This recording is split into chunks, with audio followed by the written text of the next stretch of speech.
This Torah class is brought to you by TorahAnytime.com.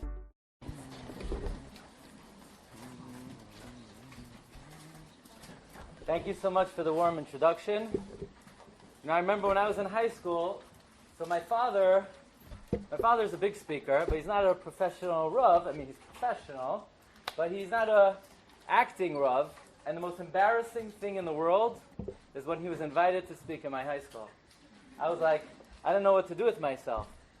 But luckily, just because I happen to have the same last name as somebody here, it doesn't mean we're necessarily related, you know? But thank you so much for hosting me, and I'm sure you're very glad that I'm here, because it sure beats being in class. Actually, there was once a rabbi who, every time he spoke, there was a guy on the third row who would fall asleep, like within moments. And one time, as the rabbi was walking up to the podium, the guy was already sleeping. And the rabbi got very angry. He said, "I didn't even start yet." And the guy said, "Rabbi, I trust you." So here we are. And by the way, you know this new book, The Mystery and the Majesty, is actually, I named it after the school, TMM, The Mystery and the Majesty. So thank you. Pretty good audience, am I?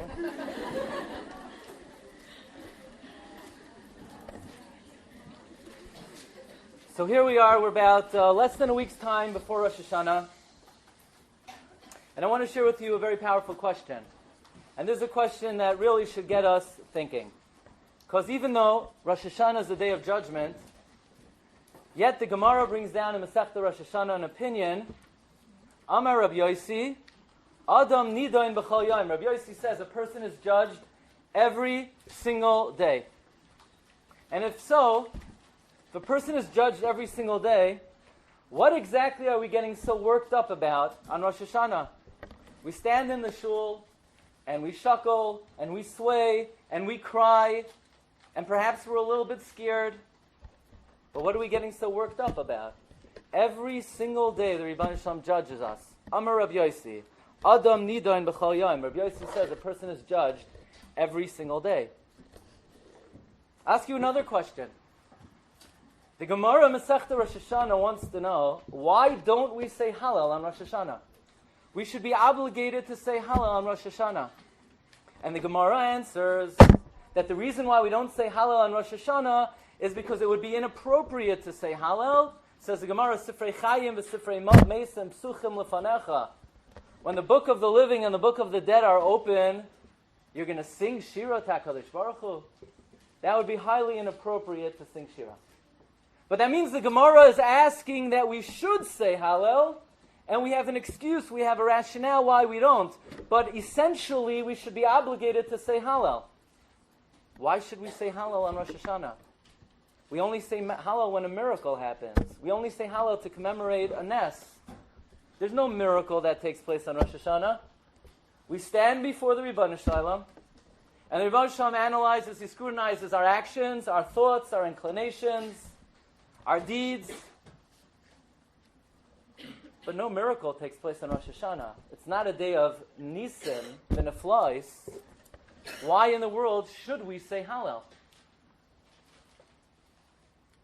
So I want to bring to your attention one phrase in the davening of Rosh Hashanah, and we're very used to it, but if we, upon further analysis, if we think carefully about the meaning of these words, we will notice that these words are random, they do not belong, and by understanding why the Anshe Knesset HaGdolah have positioned these words in the Shemona Esrei, it will give us an understanding of what we are trying to accomplish on Rosh Hashanah. We know on Rosh Hashanah we add 3 brachos to the Shemona Esrei, and Musaf we say Malchios, Zechroinos, Shofaros. The bracha of Shofaros ends as follows. We say, Rebbeinu Shalom, Ki ata shomeya koil shofar. You hear the sound of the shofar. Umazin trua, you're attentive to the trua. Ve'ein doime lach, and there's nobody like you. Baruch atah Hashem, shomeya koil truas amo Yisrael barachamim. So the first phrase I get, Ki ata shomeya kol shofar, you hear the sound of the shofar. The second phrase I get, Umazin trua, But why in the world do we say, Ve'ein doimeh lach? There's no one like you. Really, no kidding. I didn't know that. Ve'ein doimeh lach. The words Ve'ein doimeh lach you could inject in any tefillah in the Siddur. Here, we'll open up a Siddur, and I'll show you how we could inject the words Ve'ein doimeh lach anywhere. You ready? Moida ani lefanecha Ve'ein doimeh lach. Adonai olam asher malach Ve'ein doimeh lach. Asher yotzer ha'adam b'chachma Ve'ein doimeh lach. Baruch she'amar v'hoya olam Ve'ein doimeh lach. Shema Yisrael Hashem Elokeinu Hashem Echad. You could stick it anywhere. The Anshe Knesset Hagdolah, they ran out of, they were taking a little break, so they pulled out of their back pocket the words Ve'ein doimeh lach, and they tossed it into the end of shofaros. What's it got to do with the shofar? Ki ato shomea kol shofar, umazin trua, Ve'ein doimeh lach. It's random, it's a non sequitur, it has nothing to do with anything. But actually, these words are the key to understanding what transpires on Rosh Hashanah.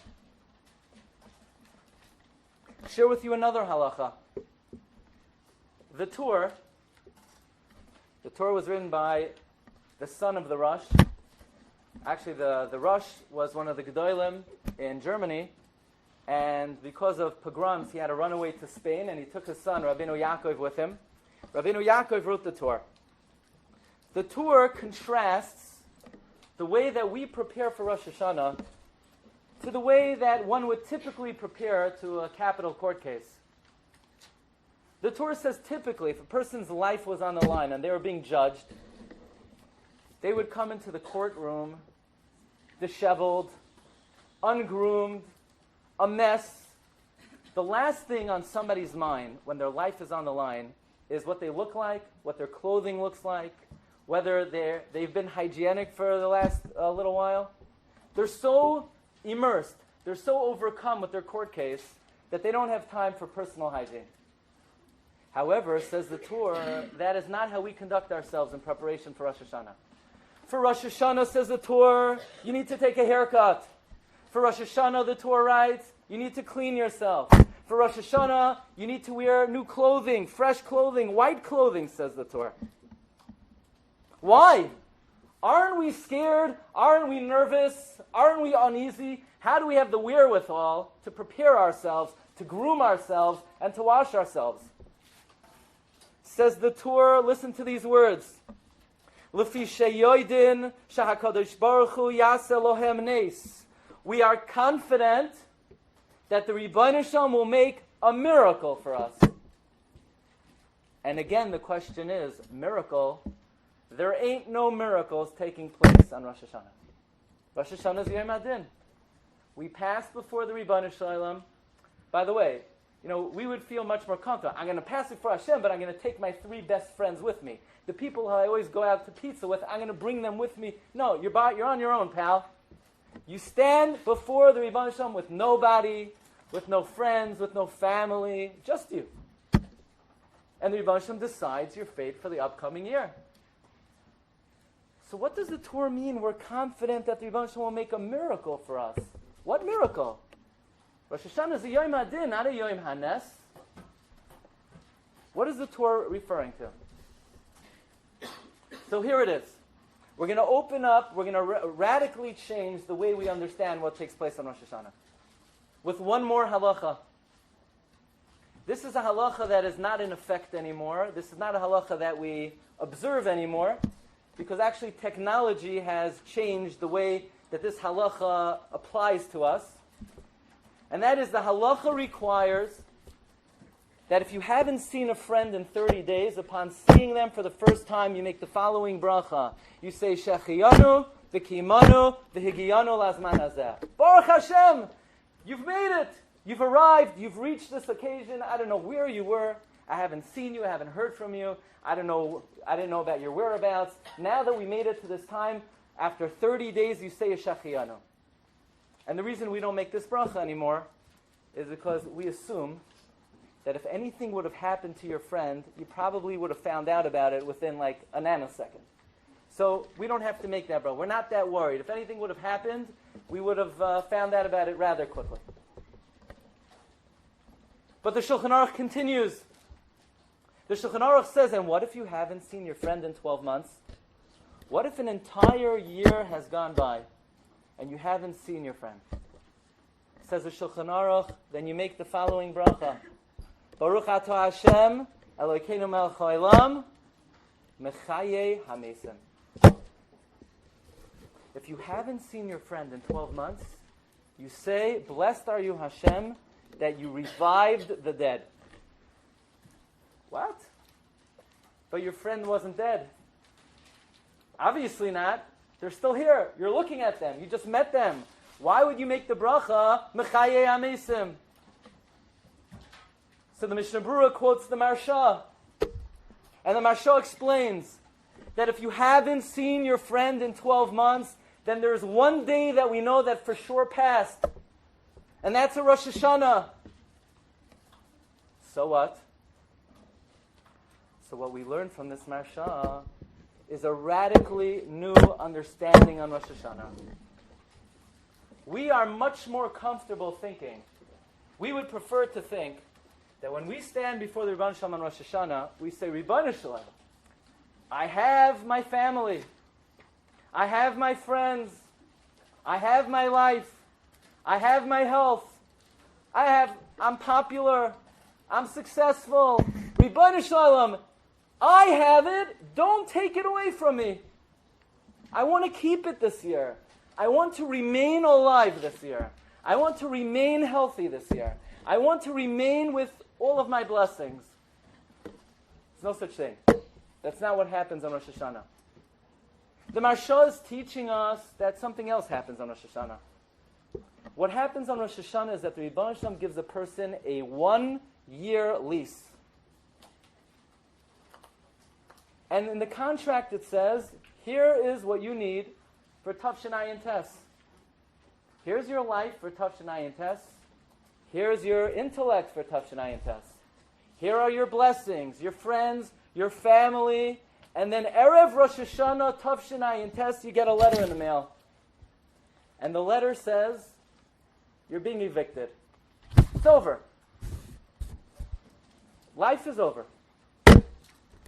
Everything that you think you have, everything you think you could count on, everything you're banking on, everything you feel you're a muchzak on, it's not yours anymore. And you stand before the Rebbeinu Shalom on Rosh Hashanah not asking him to continue your life, to continue your family, to continue your success, to continue your blessings. You stand before the Rebbeinu Shalom on Rosh Hashanah with nothing. Nothing. What you need to do is you need to renegotiate the lease. You need to ask Hashem, Rebbeinu Shalom, this year, please grant me health again. This year, please grant me friends again. This year, please grant me all my blessings again. Rebbeinu Shalom, this is a tough one. Because you know what this is called? This is called the greatest miracle in the arsenal of HaKadosh Baruch Hu. This is called the miracle of Tchias HaMesim. Now this is quite frightening. This is scary. And I'm not here today to scare anybody. And there's a very important difference between yira, fear, and nervousness and anxiety. The Rebbeinu Shalom doesn't want anyone to be nervous. The way to know the difference, whether you're nervous or you have yira, is if you have yira, it propels you to accomplish more. It propels you to be more energetic, to do more mitzvahs, to work on yourself, to change yourself. When a person is nervous and anxious, they don't want to get out of bed. That's not healthy. That's not what we're talking about. That's not what the Rebbeinu Shalom wants. But the Rebbeinu Shalom wants a healthy dose of yira shamayim, of yira. We stand before the Rebbeinu Shalom on Rosh Hashanah like Mesim. And we ask the Rebbeinu Shalom to perform the greatest miracle that he is able to perform. Let me give you one example. The Rebbeinu Shalom's ability and capability and his yichaylas is endless. I'll give you one illustration. This is one of my favorite examples. So a child in utero doesn't breathe. The lungs of a child are not functioning. So how does a child get air? Through the umbilical cord. The mother breathes in and the oxygen goes straight to the baby's bloodstream. How does somebody who's already born get air? So you have blood in the heart. The heart pumps up the blood to the lungs. The lungs take in the oxygen. The oxygen goes to the blood. The blood is then sent down to the heart, and the heart sends it to the rest of the body.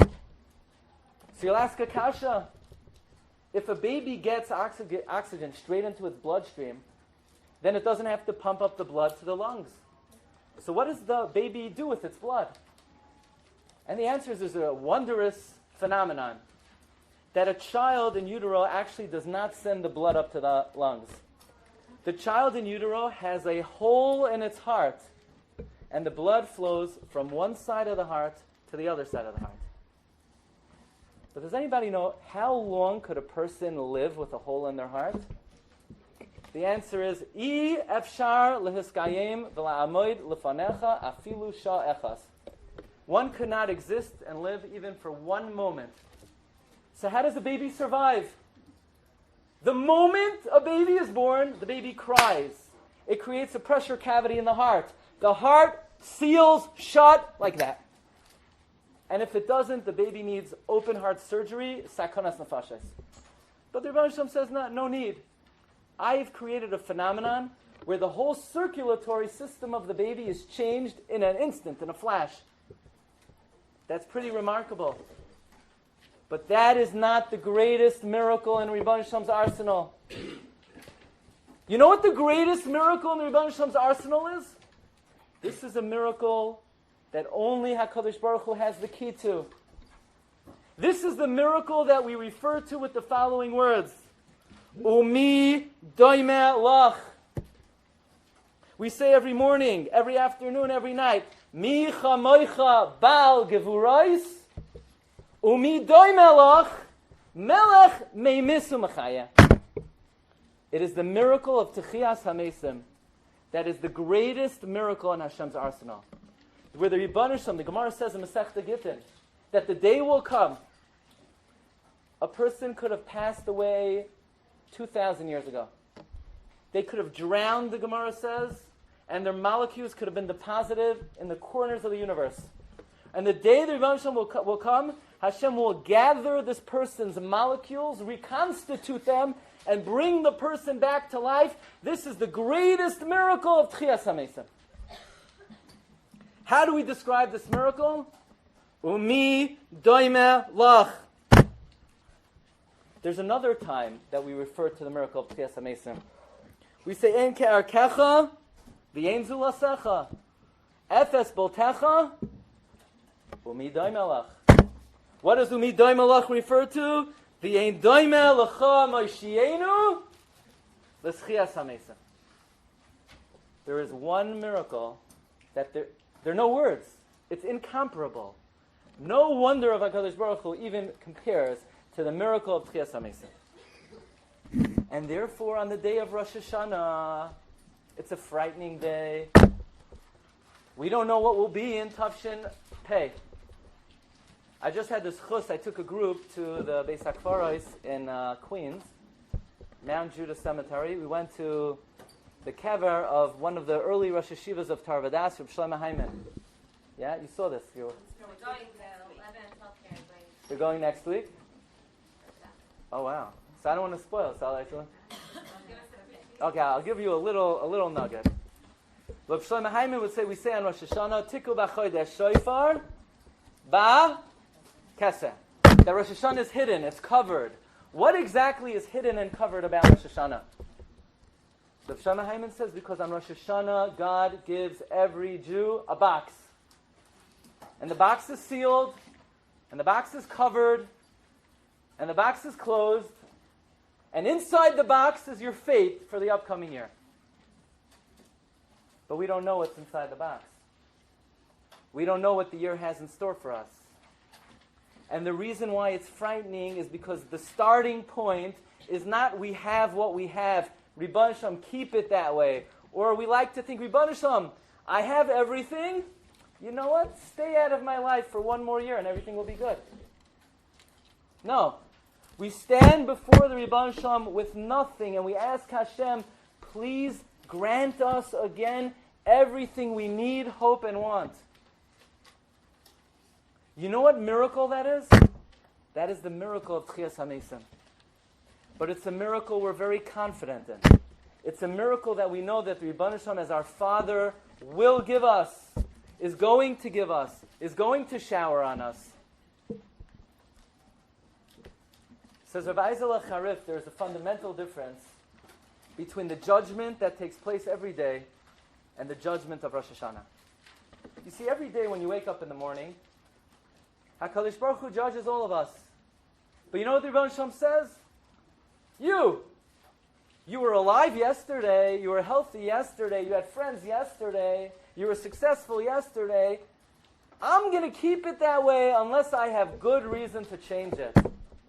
There are presumptive statuses when it comes to the daily judgment. There's something called chazaka, where the Rebbeinu Shalom, you ever hear this principle in Hilchas Mamonos, a monetary law? The person who has the money gets to keep the money unless somebody has a good, clear proof to be able to take it away. You know what that's called? Hamoitzi mechaveroi olav harayim. Where we have our lives, we have our blessings, and the Rebbeinu Shalom is coming to take it, and he has to prove clearly that we don't deserve it anymore. Comes Rosh Hashanah, there's no chazaka, there's no presumptive status, we don't have anything in the bank, we have nothing in our back pocket. We need to renegotiate everything we have. And therefore Rosh Hashanah is a miraculous day. It's a wondrous day. It's actually the most miraculous day of the whole year. Because it's the one day a year the Rebbeinu Shalom has to come and actually resuscitate and resurrect us. And be mechaye meisem mamish. You know, the interesting question. Let's see if you know the answer. On Rosh Hashanah, the event that we invoke more than any other event, we talk about this all day long. Whether it's the reason we blow the shofar, whether it's the reason for tashlich. Why do we do tashlich by a river? The Meir writes to remember Akedas Yitzchak, where when Abraham was going to the Akedah, a river interfered with him. What do we lay on the second day of Rosh Hashanah? The Akedah. What do we mention in Zechroinos? Akedas Yitzchak Dezarei Hayom Barachamim Tizkon. Akedah, Akedah, Akedah, Akedah. The whole day we read the Akedah. We talk about the Akedah. We insinuate the Akedah. We remind Hashem about the Akedah. Why is the Akedah so important for Rosh Hashanah? So most people would say, because the Akedah happened on Rosh Hashanah, didn't it? No. Who said the Akedah happened on Rosh Hashanah? There is one or two midrashim that say the Akedah happened on Rosh Hashanah. There are many midrashim that say the Akedah happened on Yom Kippur. Many midrashim say it happened on Yom Kippur. The Medrash Rabbah says it didn't happen on Rosh Hashanah. It didn't happen on Yom Kippur. You know what the Medrash says? It happened in Chodesh Nisan. And guess what we do in Chodesh Nisan to remember the Akedah? Nothing. So clearly, we don't remember the Akedah on Rosh Hashanah because it happened then, because it didn't happen then, and according to the opinions it happened other times of the year, we don't do anything on those days to remember the Akedah. So why is the Akedah so essential on Rosh Hashanah? What's it got to do with Rosh Hashanah? So I'm going to tell you a chiddush. Contrary to the simple storyline of the Akedah, and maybe the way we were taught the story when we were younger, so we like to think the way the story went, Avram took Yitzchak to the Akedah, and Avram was about to shech Yitzchak, and then a voice came down, and the Malach said, Avram, what are you doing? No, don't do it. Hashem doesn't want you to do it. So Avraham retracted, and then Yitzchak went home, and the story ended happily ever after. That's what you would think happened. But if you read a number of midrashim, the Medrash says, the Or HaChaim HaKadosh writes this in at least 5 places, Yitzchak Avinu actually died at the Akedah. Avraham didn't actually shecht him, but the lashon of the Medrash in many Mekayos is Parcha Neshmasai. His soul departed. Out of fear, out of apprehension, Yitzchak literally expired at the Akedah. But says the Medrash, also a very important idea, that when we daven Shemona Esrei is not only a prayer, it's actually a historical account of the history of the miracles of Klal Yisrael. Says the Medrash, when Avram Avinu jumped into Ur Kasdim and he was saved, the Malachi Asheris cried out, Baruch Atah Hashem, Magen Avraham.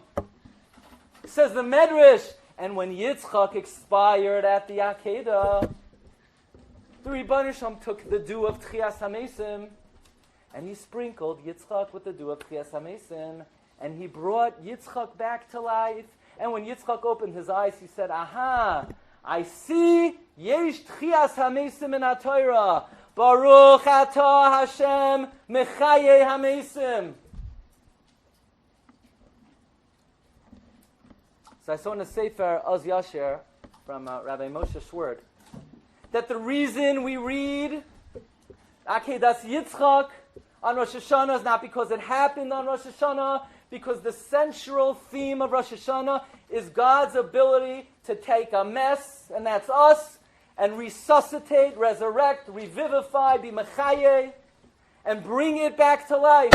And what is the source of that? What is the shoresh? Where in the Torah do we see that the Rebbeinu Shalom is able to be mechaye mesim? Akedas Yitzchak. Akedas Yitzchak is literally the root and the source of the Rebbeinu Shalom's manifestation of the miracle of Tchias HaMesim. Rosh Hashanah is the day of miracles. It's a difficult miracle. This one's not easy. This miracle, only the Rebbeinu Shalom could perform. So we stand before the Rebbeinu Shalom, helpless, hopeless, hopeful, because we know that only the Rebbeinu Shalom can help us, and the Rebbeinu Shalom will help us. The Rebbeinu Shalom is going to pull out of his kiviyachal, out of his arsenal, the single greatest miracle that the Rebbeinu Shalom could perform. And that is the great miracle of Tchias HaMesim. But there's one more phenomenon that is equally miraculous to Tchias HaMesim. Rabbi Tzadok HaKohen writes, Eliyahu Hanavi will usher in the era of Tchias HaMesim. But won't he usher in another era in history? Won't Eliyahu be V'heishiv Levav Yisabanim? Won't Eliyahu usher in the era of Tshuva? But Eliyahu is a malach. He's going to do two things. He's going to usher in the revival of the dead, and he's going to usher in Tchias HaMesim, and the era of Tshuva. How can he do two things? It's not two things. There is one more phenomenon that is nothing short of Tchias HaMesim, where a person could be in a rut, in a hole, have a bad habit, have maybe a dark side. Maybe a person's doing things that they would be embarrassed if other people knew. Maybe a person's doing things that they're embarrassed of themselves. Maybe a person got into a routine which they feel, in that little area, I gave up. There's no way I could overcome that. There's no way I could conquer that. In that little area, it's like I'm dead. But there's a way to change it. There's a way to reverse it. There's a way to overcome it. Where a person could say to Rebbeinu Shalom, I might be kemesim b'ma'asai. I might have a challenge, a habit that I feel is insurmountable. But through your great gift of tshuva, we have the ability to overcome and conquer and change even a very difficult habit. The gift of tshuva is nothing short of the great miracle of Tchias HaMesim. It's interesting. If you were to ask, where in Shemona Esrei should you ask the Rebbeinu Shalom to help you do tshuva? So I always thought, of course, in Hashivenu Avinu L'Sarasecha, that's the bracha of tshuva. Rav Yonasan Eibeshitz writes, no. The place in Shemona Esrei to be mispalel, that the Rebbeinu Shalom should give you siyata d'shmaya to do tshuva, is in the bracha Baruch Atah Hashem Mechaye HaMesim. Because Tchias HaMesim and Teshuvah are analogous miracles. They go hand in hand. What Tchias HaMesim is to the guf, Teshuvah is to the neshama. So it's no wonder that in the 11th hour, when Yom Kippur is winding down, and it's now or never, v'im lo yachshav emasai, what do we read from the Treyasa? We read about the Navi Yoina. who Yaina tells even the people of Nineveh, even Goyim, even Gentiles who are corrupt, Yaina tells them, go call out to the Rebbeinu Shalom, you could do tshuva. Why is Yaina the Navi of tshuva? Because who is Yaina? The Malbim reveals, the Malbim identifies that Yaina is the son of the Isha Hashunamis that Eliyahu was sustained by. Says the Malbim, this is the boy that died and expired. And Eliyahu brought him back to life. Yaina experienced Tchias HaMesim firsthand. And therefore he is the only Navi who could come and tell the people, you could do tshuva. And they say, you can't do tshuva, we're dead. The soul is dead. I'm sunken in my habits. I can't change. Yaina said, no, there's something called spiritual Tchias HaMesim. I experienced it firsthand. I lived through it. I'm a living example of the Ein Doi Melach, of God's most powerful, compelling miracle. So I just want to conclude by sharing with you one medrash. It's a medrash I just saw for the first time a few days ago. This medrash really shook me up. Because the medrash contrasts the state of Klal Yisrael today with our state when we had a Beis HaMikdash, right? If you were to compare and contrast, what did we have and what are we lacking today? You say, we had everything, and now today we have nothing. So listen to what the Medrash says. This is the Yalkut Shemaini in Parak Kuf Beis on the Mizmar Pana El Tfilas Ha'arar. The Medrash says as follows. You know what we used to have? We used to have a Beis HaMikdash. We used to have a Kohen Gadol. We used to have a Navi. We used to have an Urim B'Tumim. Says the Medrash, and today, Ein lanu loy Beis HaMikdash, v'loy Kohen Gadol, v'loy Navi. And I thought I was going to be able to predict what the Medrash said, but there's one thing we have. Listen, you don't want to miss this. Says the Medrash, you know what we still have? Ein lanu ela tefila achas. Shel Rosh Hashanah v'Yom HaKippurim.